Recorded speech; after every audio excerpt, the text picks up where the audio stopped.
Buenas tardes, bienvenidos a esta primera reunión del grupo de diálogo Religión y Política que hace varios años hemos organizado en FEPAI para tratar temas relacionados a la religión y a la política, es decir, los usos políticos de la religión y los usos religiosos de la política, tema que sin duda es de mucho interés en la actualidad porque estos casos los estamos viendo permanentemente. Uno de esos temas que ahora están también en primera línea, sobre todo en el ámbito católico, pero no solo en el ámbito católico, porque interesa más allá del ámbito católico, es el tema de las heterodoxias lefebristas, eh, que son muy difíciles de detectar en los grupos de poder, se disimulan. Y al mismo tiempo en el Vaticano se está generando también en ese ámbito también muy complejo, se está generando una cierta tensión entre la tradición de Benedicto XVI, del Papa Ratzinger, que fue más benevolente, digamos así, o trató de comprender a este tradicionalismo religioso conservador, y las líneas más afines al Papa Bergoglio, que tienden a tomar decisiones de tipo penal, ¿no es cierto?, con castigos, etcétera, lo cual produce una situación bastante compleja. Para tratar este tema hemos invitado a Gabriel Zanotti, que, bueno, es muy conocido como filósofo, ¿no es cierto?, dedicado a la epistemología, eh, al estudio de Popper, de los postpopperianos, al estudio también de la filosofía económica, pero es muy entendido a su vez en estos temas porque es de su interés también estos estudios eh, de la intersección entre ciencia e ideología. De modo que, sin más preámbulo, le paso el micrófono a nuestro amigo Gabriel Zanotti para que nos desarrolle estos puntos. Adelante, Gabriel, bienvenido. Bien, muchas gracias, Celina. Un gusto, como siempre, estar aquí. Y sí, lo que nos convoca un poco es el episodio reciente Ahí yo te lo pasé. de Monseñor Viganó, ¿no? Y bueno, me había olvidado ahí. Lo tenés, está Entonces, el link, que eh, lo grabé ahí en el primero, pendrive. eh, mm, casi todos conocen cómo se fue desarrollando este tema.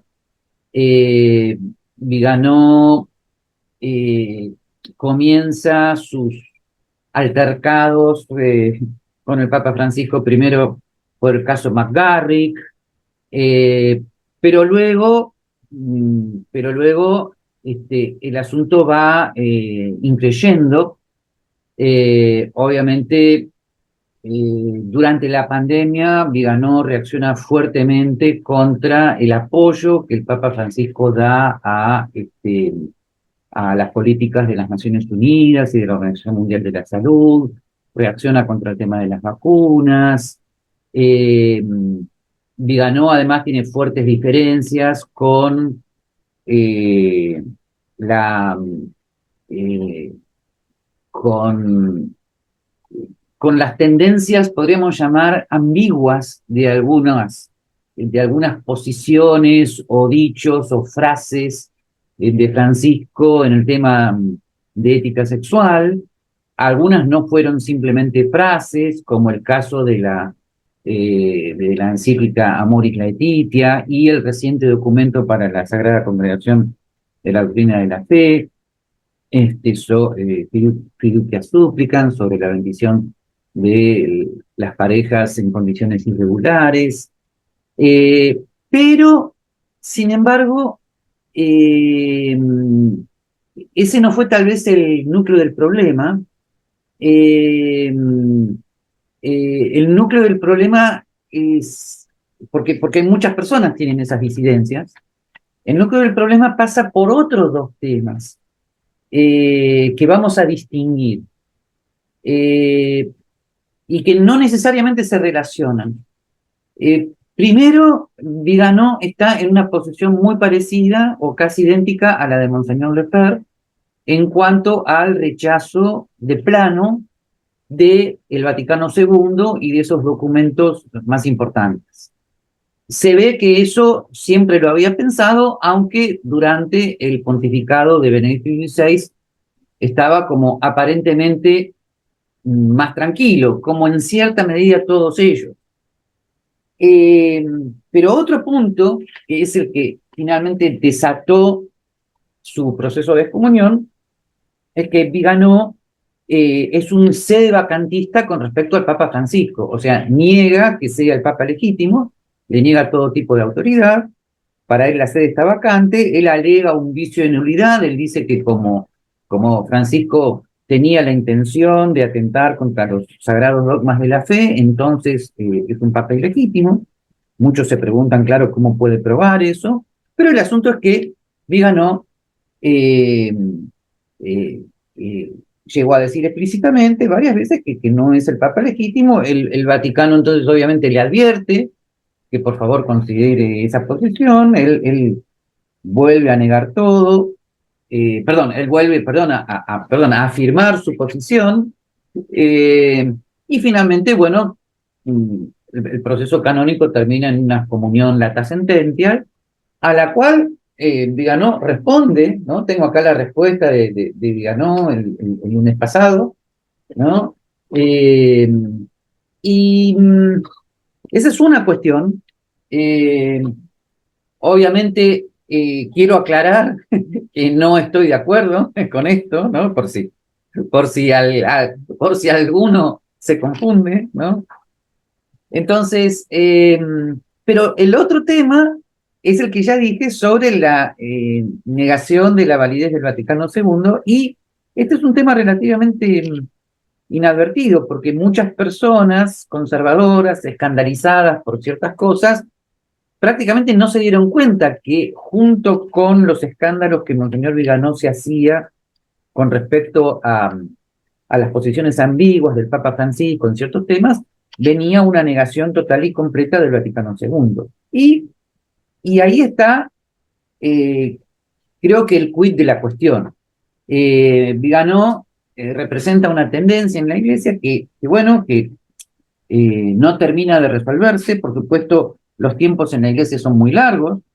Dios sabrá, nunca mejor dicho, Dios sabrá qué va a pasar con esto en 100, 200 años, pero, pero como todo concilio, el Vaticano ha despertado odios y amores, una crisis. Eh, pero mi posición al respecto es decirle a muchos conservadores que el Papa Benedicto XVI fue el pontífice que más ha tratado de resolver la cuestión, no solamente a nivel canónico, sino porque él escribió un importantísimo documento el 22 de diciembre del año 2005, que se conoce como la hermenéutica de la continuidad y de la reforma del Vaticano II, donde ahí Benedicto XVI eh, afirma que el Vaticano II está en continuidad con la tradición de la Iglesia, y, y que si hay alguna reforma es en temas contingentes. Ahora, no solamente lo dice, no dice es así y no lo demuestra, sino que es importante analizar el discurso. Me parece que el discurso merece ser analizado. La mayor parte de las posiciones conservadoras no citan este discurso, algunas sí, y además tengamos en cuenta que en el año 2012 sale la primera edición de los tomos 7 y 8 de las obras completas del cardenal Ratzinger, y estos dos tomos están dedicados completamente al análisis del Vaticano II. Quiere decir que cualquiera puede hoy enterarse perfectamente de qué piensa el Ratzinger teólogo acerca de los documentos del Vaticano II y cómo él trata siempre de presentarlos en armonía con la fe católica, aunque obviamente mostrando algunas novedades que él no considera incompatibles con la fe, y yo siempre exhorto a que estos dos tomos sean leídos y estudiados. Eh, o sea, no se puede con liviandad en este momento negar el Vaticano II como si la única interpretación posible del Vaticano II fuera lo que el propio Benedicto XVI llama la hermenéutica de la ruptura. Esto es una especie de nueva iglesia que, según un cierto espíritu del concilio, tendría una ruptura con la tradición anterior. Curiosamente, las dos posiciones, tanto la de Lefebvre, Viganò y de los teólogos progresistas, coinciden en esto, que el Vaticano II es una ruptura. Lo que pasa es que los de Lefebvre se van del lado anterior y los progresistas se van del lado posterior, ¿no? Unos se quedan antes, otros van después. Unos niegan totalmente la validez del Vaticano II y otros hacen como si antes del Vaticano II prácticamente la Iglesia no hubiera existido, ¿no? Bien, ambas son posiciones extremas que se retroalimentan, pero vuelvo a decir, justamente el documento de Benedicto XVI que cité, del 22 de diciembre de 2005, eh, es el primer intento explícito, magisterial, en cierta medida, aunque hay que debatir los niveles de magisterio, magisterial para resolver la cuestión. Porque fíjense que frente a las acusaciones explícitas de Monseñor Lefebvre de que el Vaticano II estaba en total contradicción con la tradición anterior, sobre todo documentos sobre, como por ejemplo el diálogo con las religiones no cristianas, el diálogo con con los hermanos separados, el tema de la liturgia, el tema de la libertad religiosa, el ecumenismo, etcétera, etcétera. Eh, sobre sobre esas acusaciones de contradicción, Juan Pablo II no escribió nada, o sea, no explicó por qué el Vaticano II estaba en armonía con la tradición, pero Benedicto XVI sí, y no lo hizo en el último periodo de su pontificado, no, fue apenas asumió, fue prácticamente al año de asumir, el 22 de diciembre del 2005. ¿Tá? Eh, eh, Creo que debería haber sido una encíclica, ¿no? Creo que debería haber sido una encíclica, pero quedó como un discurso a la curia, ¿no? Bueno, eh, ahora, ¿qué dice? Esta es la segunda parte de mi exposición. ¿Qué dice Benedicto XVI en este discurso? Bueno, no es el momento de tratarlo completamente, ¿no? Pero vuelvo a decir, es un discurso que plantea lo que él llama la hermenéutica de la continuidad y de la reforma, ¿no? ¿Qué quiere decir? Continuidad en lo esencial, reforma en lo contingente. Eh, ¿Cuáles son las tareas que tenía el Concilio Vaticano II?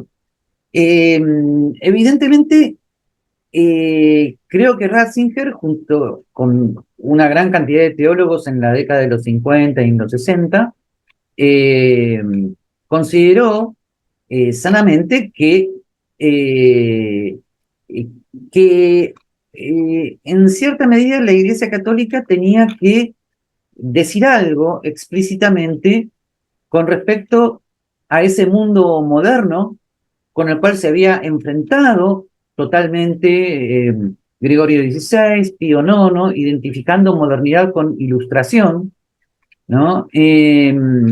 Con ilustración y con el imperio napoleónico que había eliminado los estados pontificios.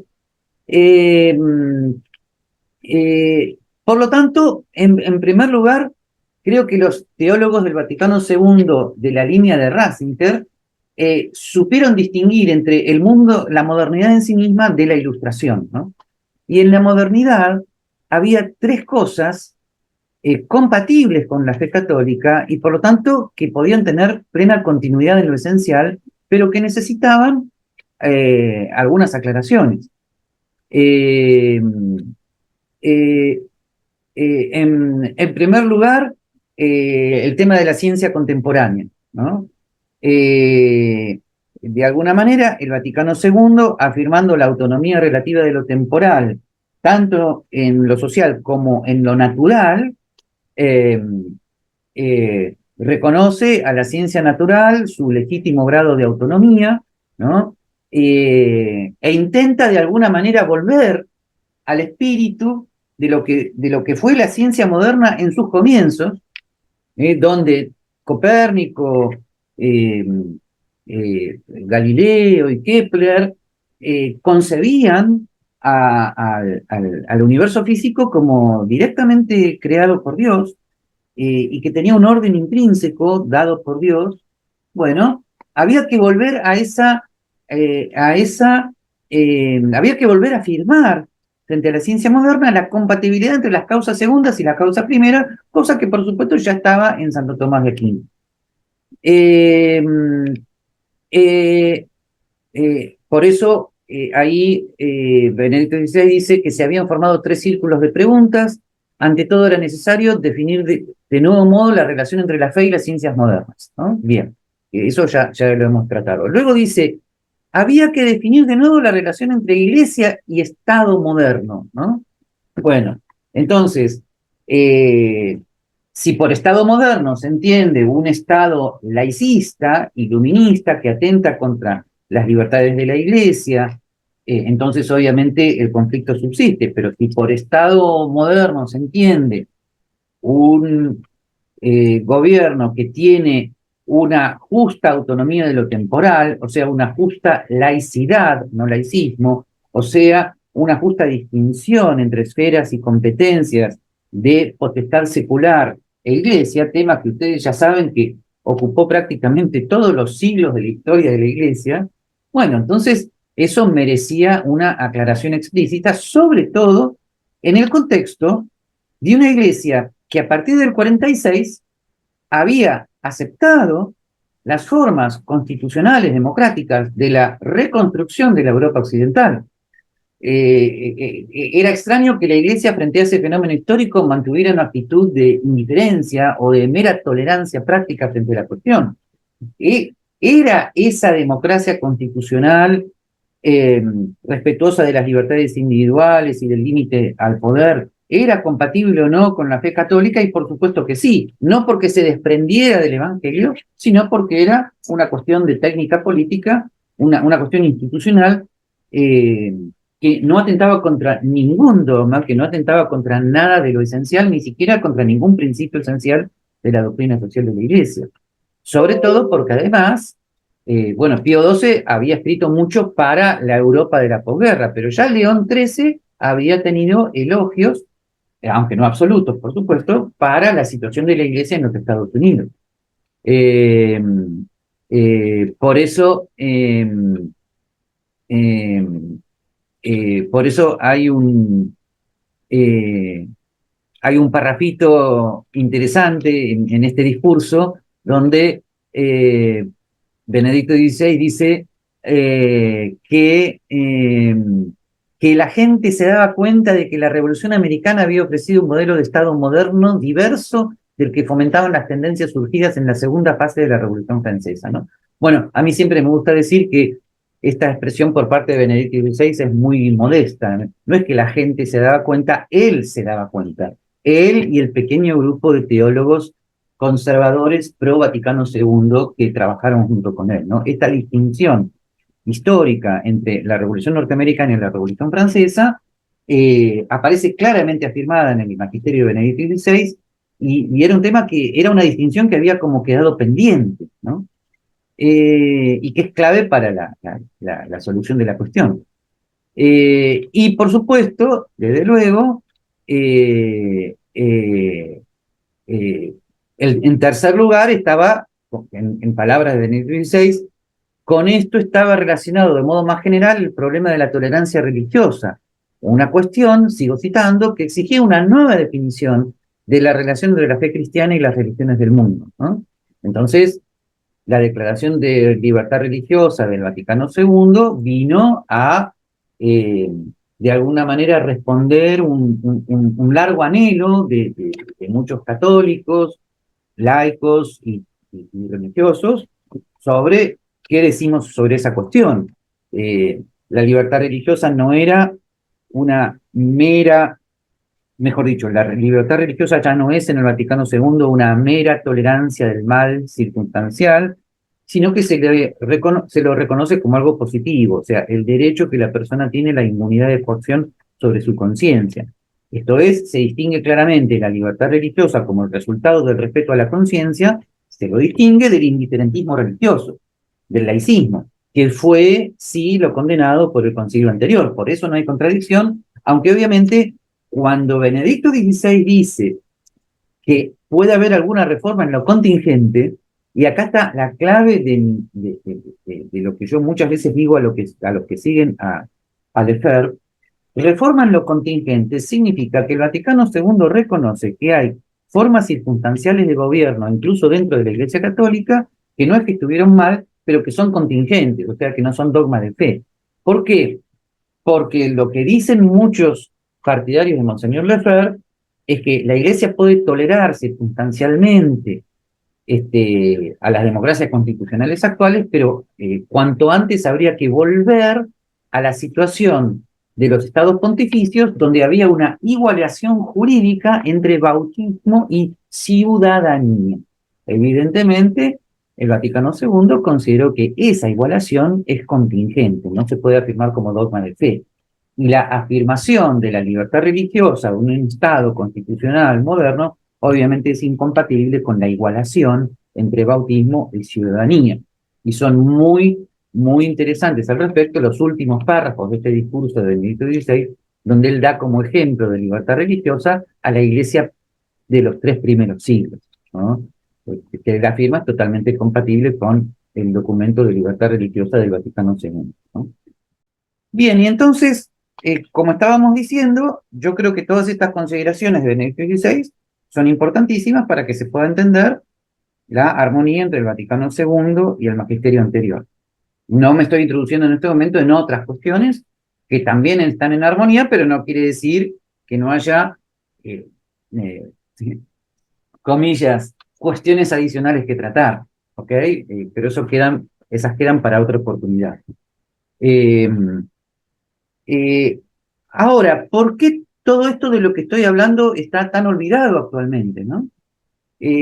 Bueno, por lo que podríamos llamar el efecto Francisco, que no es ninguna crítica irrespetuosa o despiadada para con la figura del Papa Francisco. El efecto Francisco tiene que ver con que su modo de hablar y algunos aspectos de de su magisterio, sobre todo aspectos que tienen que ver con temas tradicionales de ética sexual, como ya nombré, como la Amoris Laetitia o la Fiducia Supplicans, más allá de sus múltiples reportajes en medios, en aviones, donde él habla de muchas cosas que no tienen nivel magisterial, pero que también ha enojado a mucha gente, lo que ha hecho con la liturgia, eh, eh, su permanente negación a abrir la posibilidad de la misa tridentina, lo que pasó con el culto de la Pachamama en el Vaticano, bueno, todas esas cosas eh, han retroalimentado, o sea, han dado pie para que los que niegan al Vaticano II aparezcan ahora diciendo, bueno, ven, este es el efecto del Vaticano II, que es una posición, en mi opinión, errónea. O sea, los que niegan la validez del Vaticano II han dicho, bueno, todo lo que ha pasado durante el pontificado de Francisco es la muestra de nuestras advertencias, es la prueba de que el Vaticano II tenía estos puntos conflictivos que iban a explotar en algún momento. eh, eh, y, y, y bien, eh, lo que estoy diciendo es que no es así. Lo que estoy diciendo es que el Vaticano II, en sí mismo, no tiene ninguna contradicción, ya no con el magisterio a nivel de ética social, menos aún tiene contradicciones con el magisterio eh, a nivel de los grandes principios de la moral cristiana o de los dogmas de fe. Eh, Ahora, es interesante que Viganó, cuando responde a la excomunión, que con cierta lógica, cabe reconocer, niega que la excomunión sea válida, obviamente, ¿no? Yo empecé a leer todo lo que Viganó dice y estaba esperando a ver si lo nombraba a Benedicto XVI. Y sí, lo nombra en un parrafito, ¿no? Eh, lo nombra y afirma el tema de la tesis de Benito XVI sobre la continuidad como una especie de proposición subordinada, ¿no? Eh, eh, Dice, el paso anterior fue tomado por Benedicto XVI, quien inventó, junto con la hermenéutica de una imposible continuidad, con cosas totalmente extrañas, el monstruo de la colegialidad episcopal, perdón, del papado colegial. Bueno, ok. Acá me voy a referir a esto, ¿no? A esta expresión despectiva, que inventó una hermenéutica de la imposible continuidad, ¿no? Entonces, se ve que Viganó conoce el tema, no lo ignora, pero lo despacha simplemente con ese parrafito. Esto de la continuidad es un mero invento en un sentido despectivo, porque el término ad invenio en latín, como bien sabrá Celina, tiene un noble abolengo, ¿no? Bueno, así que con este mero parrafito él rechaza la hermenéutica de la continuidad, pero me parece que no es un modo académico de proceder, él debería responder punto por punto a las razones que alude Benedicto XVI en su discurso del 2005 para la continuidad. En última instancia, a ver, resumo mi posición, ¿no? Resumo mi posición. Es comprensible que el pontificado de Francisco haya despertado, o mejor dicho, haya retroalimentado a las posiciones lefebvreanas que con Benedicto XVI se habían aplacado. Es comprensible, pero es erróneo. Ellos, en vez de negar nuevamente la validez del Vaticano II, y menos aún, en vez de negar la legitimidad del actual pontífice, lo que deberían haber hecho, creo, es acercarse todavía más a la hermenéutica de la continuidad de Benedicto XVI, debatir un poquito más académicamente el documento, como de alguna manera ya había comenzado a suceder en el pontificado de Francisco. Había sectores encabezados por Monseñor Felay que estaban dispuestos a este diálogo, ¿no? Mucho más, además, cuando Benedicto XVI había afirmado claramente que el Vaticano II no negaba de ninguna manera la liturgia anterior. El Vaticano II proponía ciertas reformas que las dejaba, ¿no? Las dejaba eh, a juicio de los episcopados locales. Así que el Vaticano II en sí mismo no negó la misa tridentina. Así que bien, yo resumiría así mi posición, ¿no? Eh, Monseñor Viganó tiene un rechazo visceral al Vaticano II. eh, Eso no responde académicamente a las razones que Benedicto XVI explica sobre la continuidad del Vaticano II. Y yo creo que en este momento los que son más conservadores, en vez de alinearse con Monseñor Viganó, en vez de negar la legitimidad del pontífice o escandalizarse por todo el Vaticano II, deberían reconsiderar académicamente su posición, eh, y en todo caso debatir, discutir sanamente lo que afirma Benedicto XVI, con todo respeto, con toda tranquilidad.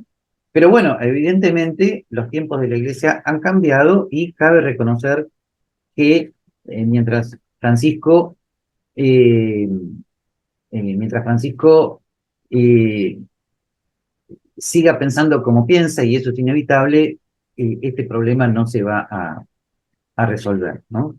En última instancia, si se quiere, la prueba de lo que estoy diciendo es el documento Fiducia Supplicans, ¿no? Realmente es la copa que rebalsó el vaso, no había ninguna necesidad de meterse en eso, de hacerlo, eh, y bueno, las consecuencias están a la vista. Así que bien, no sé, Celina, si querés hacer algún comentario, lo tenemos aquí a Jorge Rubión, que si quiere preguntar algo también, si quiere comentar algo. Así que bueno, en fin. Sí, muy interesante tu,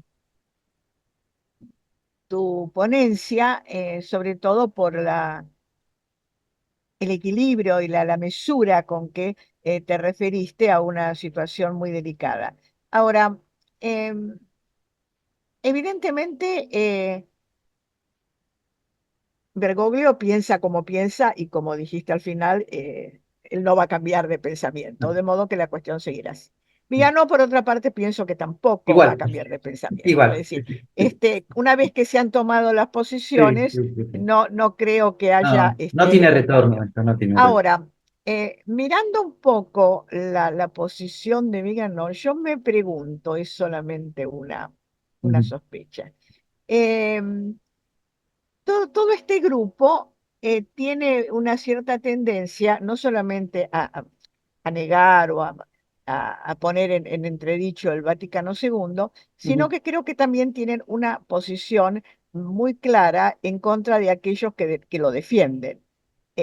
Y por lo tanto, el hacer quedar mal a Bergoglio con unas medidas, en definitiva, apresuradas, tal vez poco mesuradas, de alguna manera se me ocurre, lleva agua a su molino, ¿no? Porque de hecho hay una gran cantidad de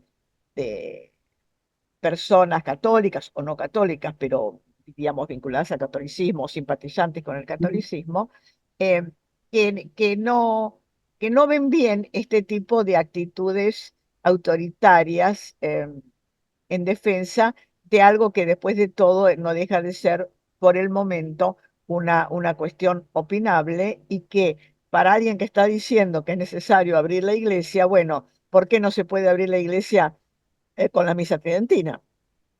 ¿Por Bueno, qué en no se primer puede lugar, abrir la iglesia a ver, con la liturgia en latín? sí, sí, Al sí, sí, final, si es por sí. eso, así como se usa ahora en la liturgia unos cantos en idiomas nativos americanos, Ujú. en guaraní o en quechua, y no me parece mal, es una apertura, bueno, ¿por qué no en latín? O Sí, sea, sí, no parece del todo sí, comprensible la situación. Bueno, era una sí, no, no, pregunta, está bien. No, es muy a ver qué te pertinente. parece. Es muy pertinente, sobre todo cuando Benedicto XVI había aclarado en su documento sobre el tema litúrgico que el Vaticano II no había abrogado la misa tridentina, ¿no? Entonces, el- en primer lugar, eso. Eh, Te doy otro Es que síntoma. además creo, perdón, que no podía hacerlo, porque Claro que como no un podía. concilio va Claro, a negar la validez de algo que es claro. secular.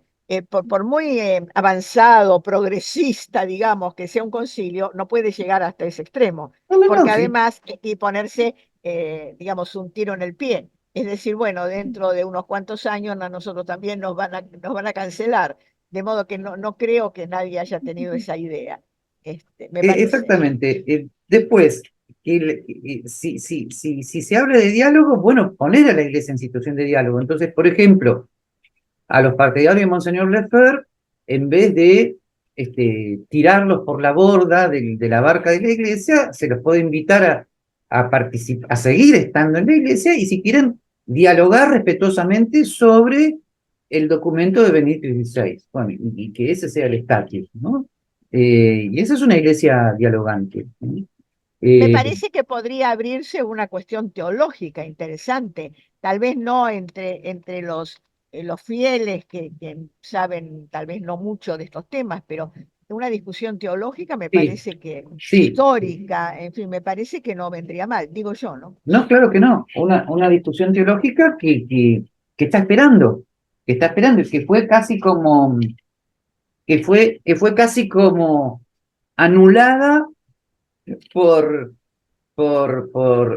por las tendencias del pontificado de Francisco. O sea, el- en un universo paralelo donde el pontificado de Benedicto XVI hubiera seguido, creo que ese diálogo hubiera sido más intenso, ¿no?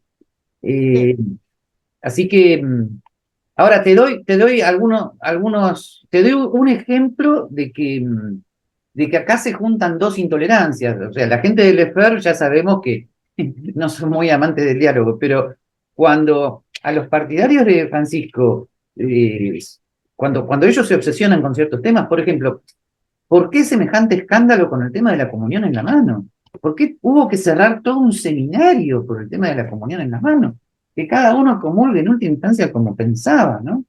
Eh, eh, no digo que sea un caos, digo, hubo un documento sobre el tema de la comunión que dejó abierto una excepción. Bueno, como siempre pasa, la excepción se convirtió en la norma. Bueno, era cuestión entonces, pastoralmente, de dejar la cosa en libertad, pero no incurrir en semejante persecución. Y además, sabrás muy bien que los partidarios de Monseñor Viganó ahora se pasan todo el tiempo diciendo en redes que graves aberraciones por parte de sacerdotes y obispos no son condenadas por el magisterio Francisco.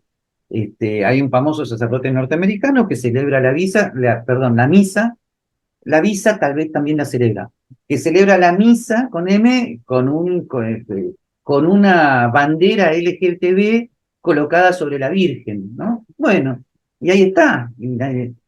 Entonces, claro, ellos dicen, Monseñor Viganó afuera, él adentro. Bueno, son todas arbitrariedades que lo único que hacen es retroalimentar las discusiones entre los fieles, ¿no?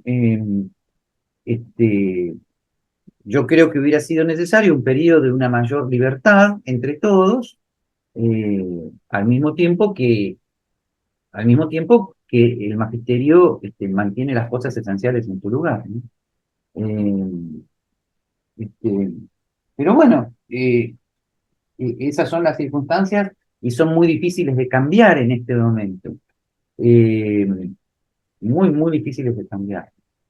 Pero vuelvo a decir, lo que sí se puede hacer, y lo vuelvo a hacer, es exhortar a los más conservadores a que no se vayan como el señor Viganó, a que lean y estudien el documento de Benedicto XVI, porque sé que muchos de ellos lo desconocen, y que se sientan entonces sanamente acompañados en sus preocupaciones, ¿no? Y que vean que hay una línea de interpretación del Vaticano II que responde a sus preocupaciones. No digo que estén totalmente de acuerdo, pero que es una línea que responde a sus preocupaciones, ¿no? Eso parece muy oportuno porque en estos momentos creo que lo importante es más bien acercar los puntos en que no hay contradicción, Ujú. porque después de todo la Iglesia Católica siempre ha tenido un criterio para la condena de sí o no.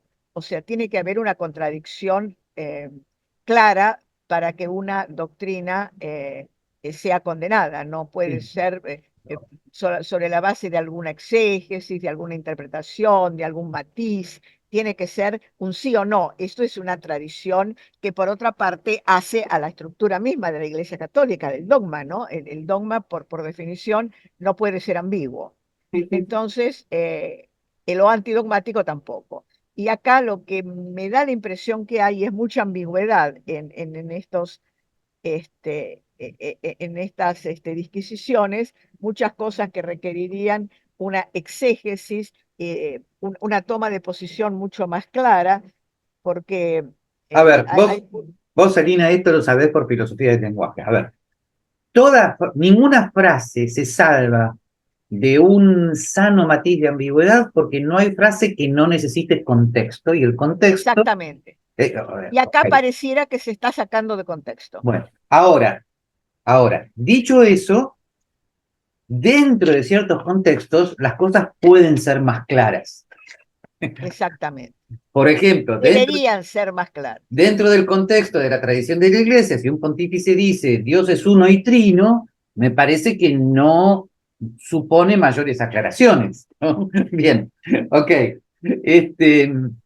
Ahora, Francisco, pobre, se ha caracterizado por decir cosas que, que tienen un nivel de ambigüedad mayor, o un nivel innecesario de ambigüedad. Entonces, cuando al inicio de un pontificado sobre el tema de las tendencias sexuales, él dijo, ¿quién soy yo para juzgar? Bueno, entonces eso genera escándalo. Obviamente nosotros, los que estamos más formados, sabemos lo que quiere decir. Lo que le está diciendo es, no se puede juzgar sobre el fuero interno de la conciencia. Sí, obvio, Francisco, ya lo sabemos. Pero el catecismo de la Iglesia Católica, sin juzgar las conciencias, establece que hay actos que son intrínsecamente malos, sin excepción. Bueno, y una cosa no es contradictoria con la otra. No se juzga el fuero de la conciencia, sino que se juzga a los actos en sí mismos. Bueno, pero eso no me corresponde decirlo a mí, lo debería decir un pontífice. Y además, como si fuera una gran novedad, está todo en el catecismo aprobado por Juan Pablo II en 1992. Entonces, realmente son niveles de ambigüedad, eh, por decirlo menos, sorprendentes de boca de un pontífice. ¿Bien? Son niveles de ambigüedad sorprendentes. Sí. Y por supuesto, despiertan las iras de los más conservadores. Bien. Tenemos que entender qué es lo que está pasando con esta grieta que se ha abierto. A ver, dice, no tengo sonido y además entré al Entré al final. final Muchas mucho. gracias. Bueno, Bueno, gracias, Jorge. Gracias, Jorge. gracias por su participación. Adiós. Hasta luego. Entonces, la, la realidad es que me parece que esto merece una nueva reunión Bien. para tratar este tema de la grieta entre los partidarios y los detractores del Vaticano II, que me parece una posición muy peligrosa Ujú. para la Iglesia, Sí. sumamente peligrosa.